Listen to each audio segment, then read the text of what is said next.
Hi friends, welcome to TSV Duhita styles. ఇవాళ మనము ఈజీగా చికెన్ కర్రీ ఎలా చేసుకోవాలో చూసేద్దాం.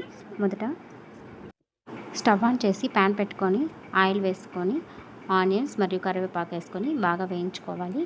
ఆనియన్స్ బాగా వేగాక టమాటో, అల్లం, వెల్లుల్లి పేస్ట్ చేసుకొని వేసుకోవాలి.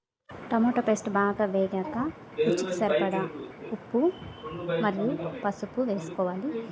తర్వాత కారపొడి వేసుకోండి, అడుగంటకుండా బాగా కలపెట్టుకోండి. అలాగే ధనియాల పొడి వేసుకొని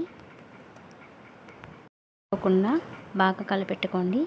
దాంతోపాటు పుదీనా కూడా వేసుకుంటే టేస్ట్ అనేది చాలా బాగుంటుంది.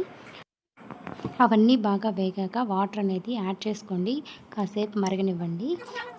తర్వాత ముందుగా మనము ఉప్పు పసుపు వేసి ఉడకబెట్టుకున్నటువంటి చికెన్ను వేసుకొని బాగా కలపెట్టుకోండి.